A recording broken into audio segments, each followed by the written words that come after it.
Thank you, Dan, for the introduction. I would like to give my briefing on the 10th meeting of the Chemical Review Committee and 10th meeting of the POPs Review Committee.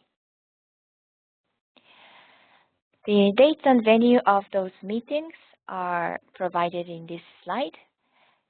CRC 10 will be held from 22 to 24 October 2014. Those are the days when the plenary will be held during this meeting. And the pre-meetings of intersessional task groups will be held on Tuesday, 21 October. The 10th meeting of POPRC will be held the week after CRC 10, which starts from 27 to 30 October. This is a 4-day meeting with pre-meetings of intersessional working groups on 26 October, Sunday. The venue of those meetings is at the FAO headquarters in Rome. The two meetings, CRC and POPs Review Committee, have been taking place back-to-back since last year at the 9th meeting. In 2013 October, the POPs Review Committee's 9th meeting and the Chemical Review Committee's 9th meeting were held back-to-back together with the joint meeting of those committees. This year there will be no joint meeting, but the issues addressed at the joint meeting will be discussed at those meetings. The bureau of the two committees are provided in this slide. CRC has 5 bureau members. The chair of the meeting is Mr. Jürgen Helbig from Spain.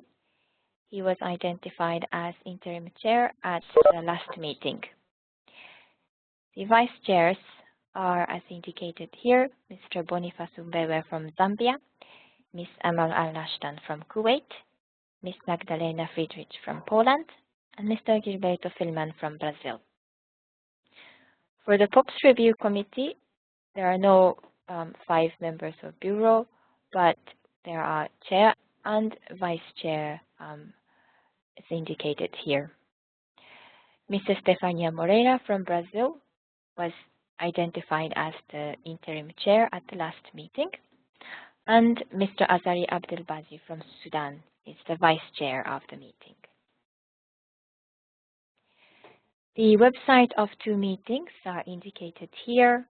The website provides meeting documents as well as all other practical information.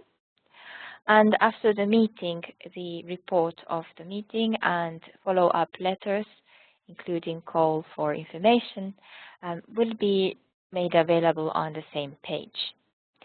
The provisional agenda of those two meetings were posted on the 1st of July, and meeting documents were made available before 10 September 2014. The invitation letters and provisional agenda were sent to the members of the committees before 2 July 2014. For observers, the registration form has been made available on the website, and the deadline for registration was 29 August 2014, but it is still possible to allow new registration for observers. So please do not hesitate to contact the Secretariat if you wish to participate in those meetings. The organization of work and languages of the two meetings is provided in this slide. The plenary sessions take place from 9:30 to 12:30 in the morning and 2 to 5 p.m. in the afternoon. Contact groups meet as needed, mainly after the afternoon plenary sessions. The languages of the two meetings are different. CRC operates in English only, so all the meeting documents, except for draft decision guidance documents, which is available in 6 languages, all other documents are in English only. For the POPs Review Committee, the working language is indicated here, the 6 United Nations language. So Arabic, Chinese, English, French, and Russian, Spanish. The simultaneous interpretation will be provided during the plenary sessions. Documents related to organization of work are available as annotated agenda, document symbol ending with 1/add1, scenario note contained in INF/1, tentative schedule of the meeting contained in INF/2. The meetings are paperless meeting, so there will be no hard copies distributed during the meeting, but all the in-session documents and pre-session documents will be made available on the intranet site. So the participants are all encouraged to bring their own laptops that is connectable to Wi-Fi. The pre-meeting self-chemical review committee will take place on Tuesday, and the schedule is available here.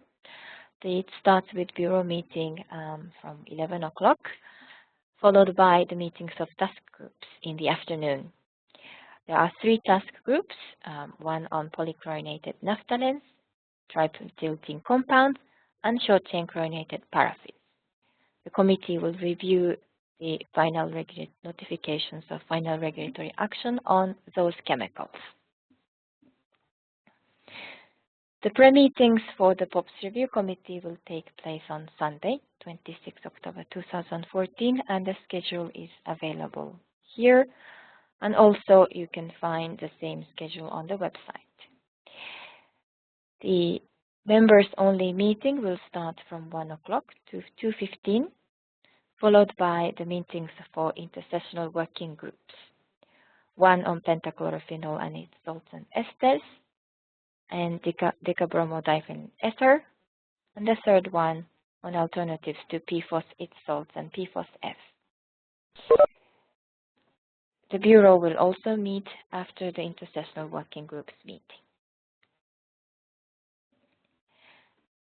In my next few slides, I will highlight the agenda to be discussed on by CRC 10 and also POPRC 10. CRC will review 2 draft decision guidance documents. One is on metamidophos. This is a pesticide recommended for listing in Annex 3. The other is on fenthion. This is a severely hazardous pesticide formulation, also recommended for listing in Annex 3 to the Convention.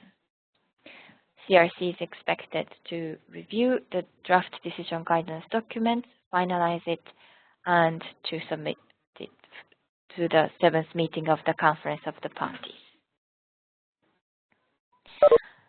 For the final regulatory action, there are 3 chemicals, as I have already indicated. Those are listed here.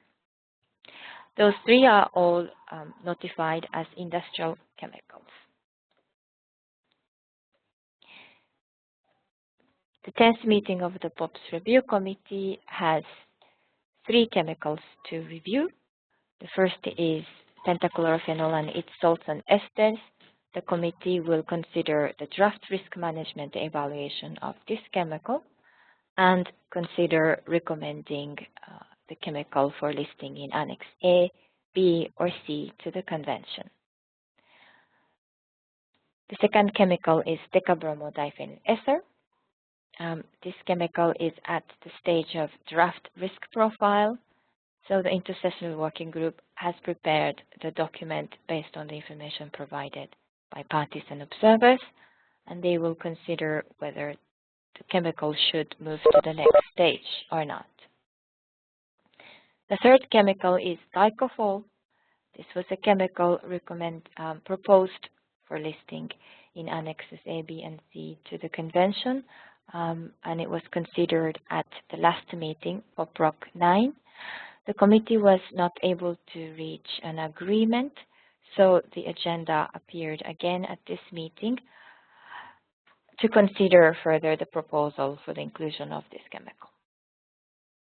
At POPRC 9, the committee produced a draft decision with square brackets, which is provided as an annex to the report of the POPRC 9. The committee will start its deliberation based on this draft decision.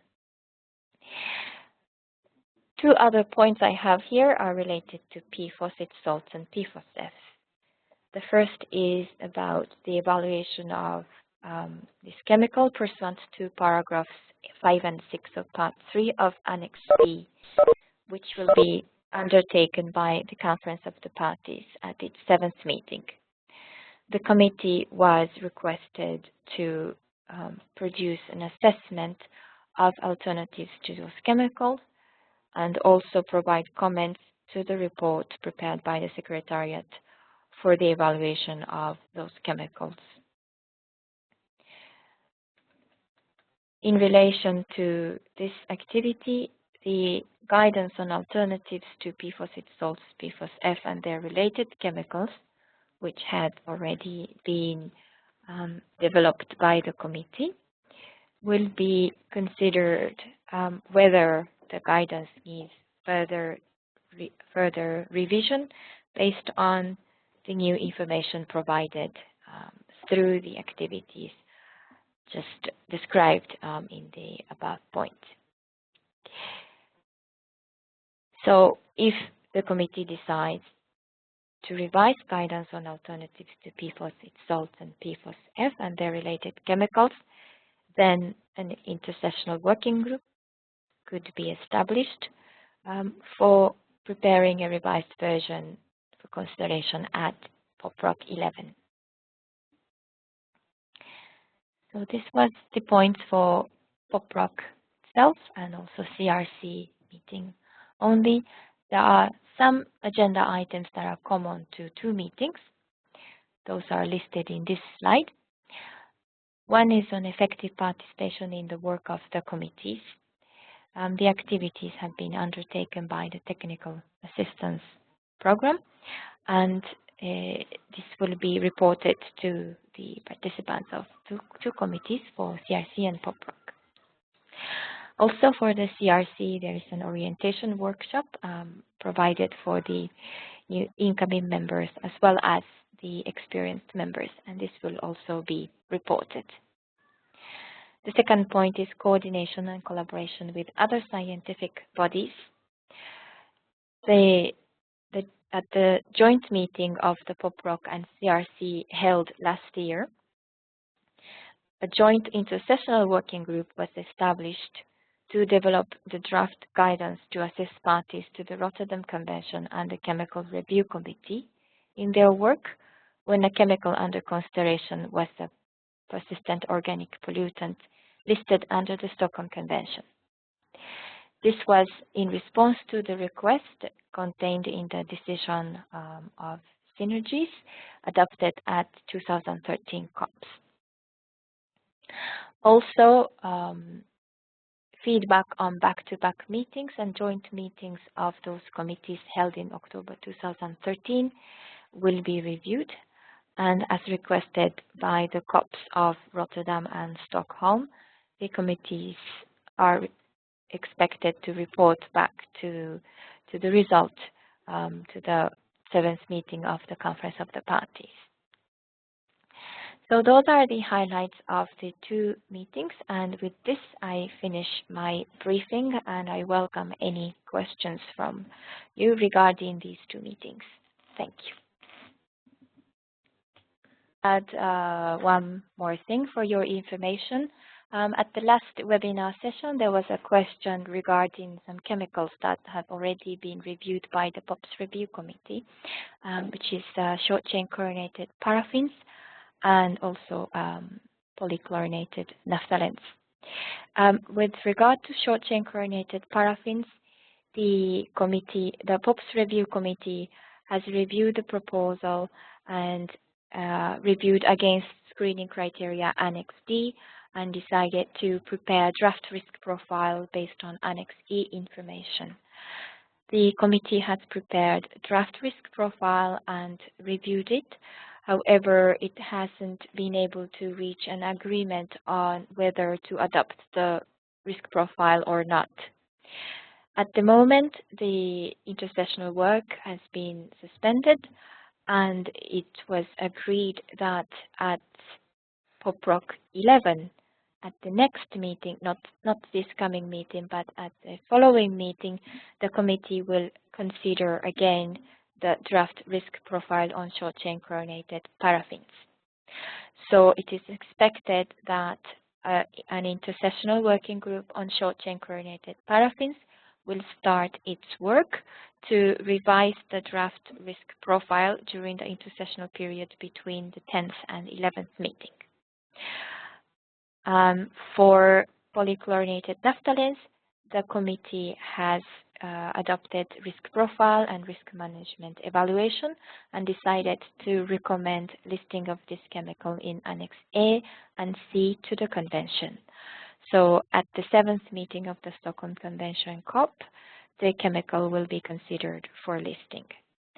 And the Secretariat said that the documents related to these chemicals already produced by the POPs Review Committee will be linked to the Chemical Review Committee's website, as well as it will be made available on the intranet site during the meeting, so that the CRC will have the information of the work by POPs Review Committee on those chemicals.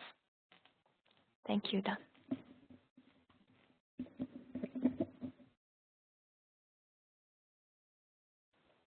Thank you, Kate. I see no questions or raised hands coming up. We will leave you a few more minutes.